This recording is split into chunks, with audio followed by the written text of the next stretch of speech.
Om Swastiastu, Assalamualaikum warahmatullahi wabarakatuh. Shalom, Namo Buddhaya, salam kebajikan. Perkenalkan, nama saya Devi Triana dengan NIM 19120111036 sebagai pemateri kedua dan sebagai moderator.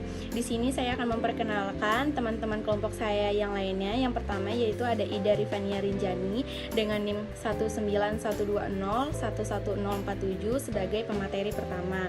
Selanjutnya ada Vero Tesalonika dengan NIM 19120111001 sebagai pemateri ketiga.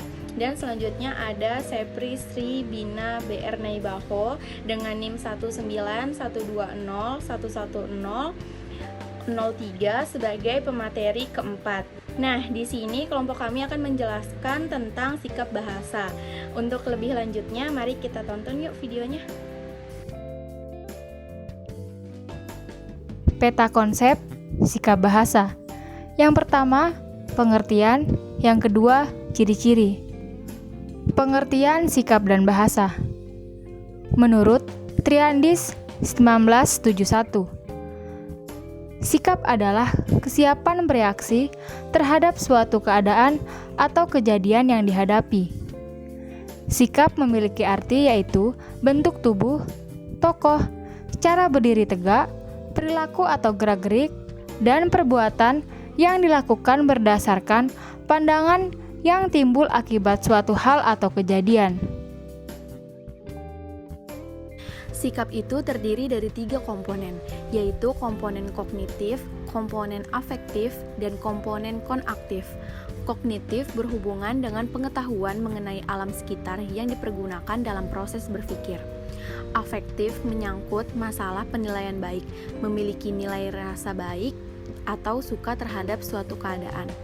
Konaktif menyangkut perilaku atau perbuatan sebagai putusan akhir, kesiapan reaktif terhadap suatu keadaan. Perilaku itu ditentukan oleh 4 buah faktor utama.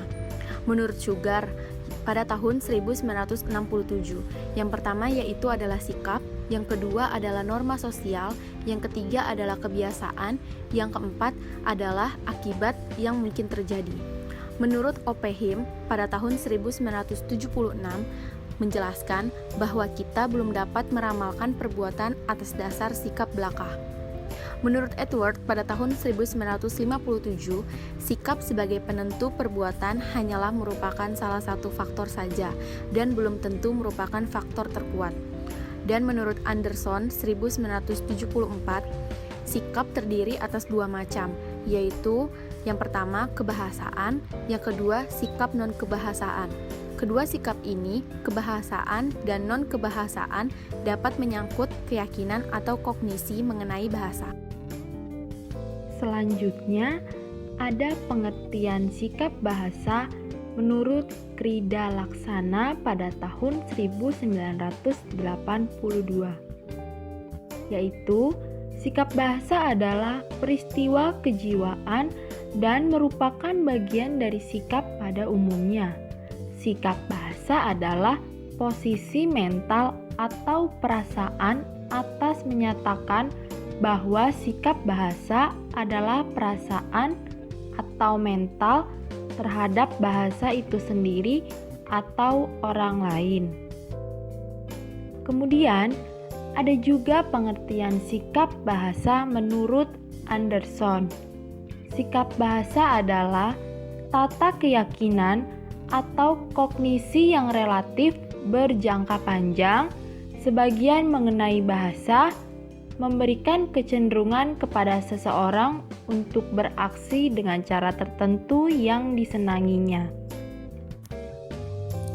Ada 3 ciri sikap bahasa seperti yang telah dirumuskan oleh Garvin dan Matthew 1968.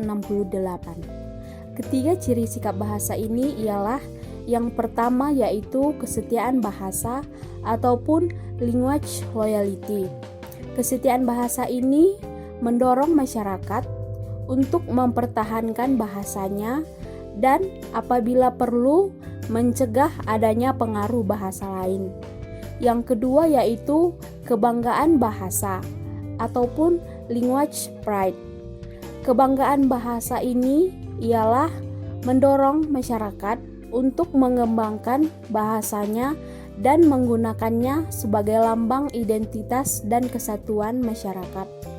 Nah, yang terakhir yaitu yang ketiga, kesadaran adanya norma bahasa ataupun awareness of the norm, yaitu mendorong masyarakat menggunakan bahasanya dengan cermat dan santun.